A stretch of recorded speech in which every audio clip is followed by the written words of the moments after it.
My name is Alfred Ketzler, Sr. I was born in Nenana, Alaska on April 16, 1933.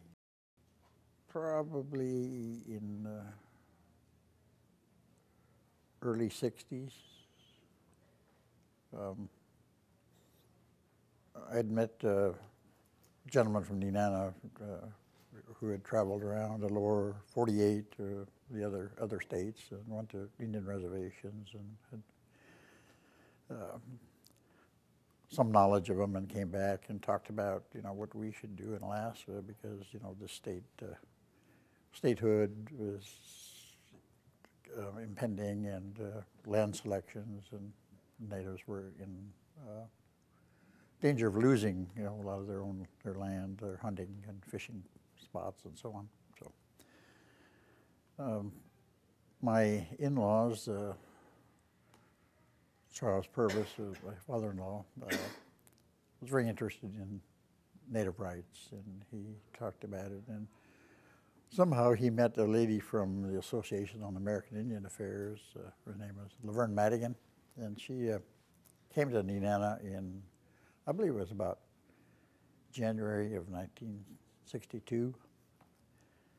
And I met her, and we talked about land claims and native rights for long, many hours, most of the night probably. And she was very interested in doing something. Unfortunately, after she went back to her home, she was killed in a horse riding accident, and so that kind of it planted the seed. And in February of 1962, they used to have pretty good-sized dog races and celebration in Nenana. So we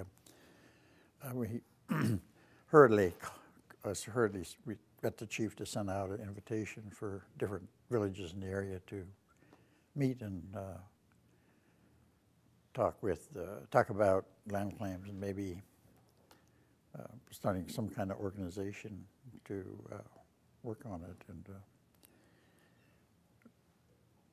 about 10 villages showed up, and we met Frank Alexander was the chief at the time. We met at his house, and we talked about land claims, and folks talked about the old organization that used to be in the interior that called the Tanana Chiefs Conference. They met yearly in Tanana at a celebration called Nuchalawoya, where they all had their games and worked on tribal relations and so on in the bag. So we know from the records that they had met with Judge Wickersham in 1915. So we know there was a history there that they were good. So we debated it, and they decided that maybe we should try to reorganize it. And you know how things work in Native politics, where you talk, and so you get to do it. So they said, well, that's great, Al, go out and get it done. So fortunately, I had some good help. I had my niece, Sharon Sonnyboy now, who was a very fine expert stenographer, typist, and so we sent out letters to all over the state, actually. Then we got a hold of Tanana, and we just fortunately found out they were going to reinstitute Nuchalawoya that year. So it was set for June, and so we talked with them and worked out a plan. I would try to get, I would send out all the letters and invite all the people down to, get the organization going. And we got that done, and later in June, while we all went to Tanana, and in fact, I just pulled up a picture from the university, and I just wanted to mention that they had a misidentification at that first Chiefs Conference. They had a picture of myself and Clarabelle Charlie, who was the secretary then, and they named her as Wilma Ketzler, who was married to my nephew. But it wasn't her, so I just spotted it today, so I was going to try to get that changed, re-identified as correctly. But and that was an election year.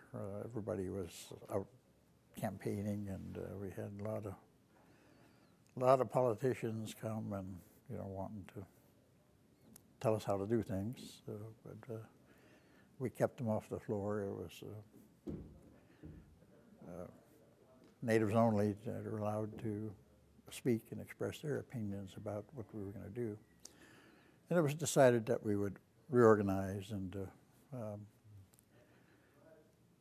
I was elected president, and given the authority to kind of organize it and get things going. And so in the meantime, I'd been in contact with the Association on American Indian Affairs, and they were very helpful. They had just hired a new replacement. His name was William Byler, and he stayed with the association for about 18 years. And he was very central and influential in the final passage of the Land Claims Act. But anyway,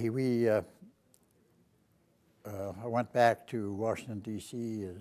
In April of 1963 when I first met Bill. And I met with the Secretary of Interior, Stuart Udall, and talked about issues of Native rights in Alaska, and what we wanted to do. We had talked about, decided that there was no, courts never settled anything. The Tlingit and Haida, of course, had their settlement through the Court of Claims, and all they got was a monetary settlement. There was no land, and so on. So we just pretty much set on a legislative settlement. And after that, I came back to Alaska, of course, and we had another meeting, and one of the other things that we talked about is claiming of lands around the villages, and there was no real pieces of I'm trying to think of the right phrase here, of anything legal filed to say that we own and use the land in the area. So one of the things that I did was, with the help of the Alaska Native Rights Association, which is based in Fairbanks and made up of a few citizens here that were interested in Native rights. We sent out maps to each village of their area, and asked them to have everybody fill in the areas that they used. And don't remember the exact number, because this was in '63. As the older I get, the shorter my memory gets.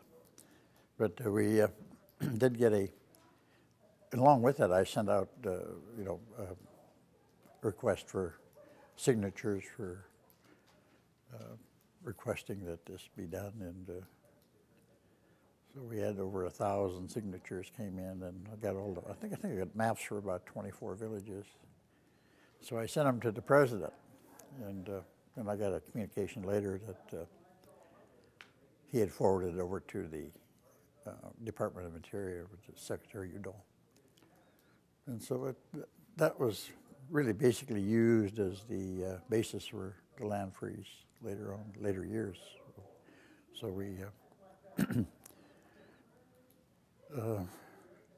went back. I was again elected in '63, elected in '64, I was elected another term, and by the end of that year I was wore out, so I don't really remember who it was. It was Ralph Perdue or John Sackett became president.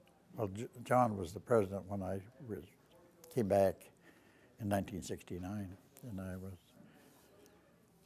president of Tenno Chiefs from 69 through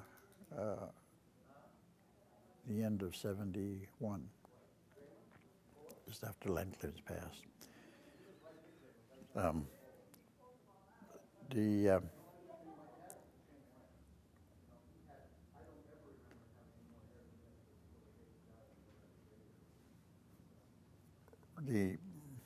During that time, I spent most of my time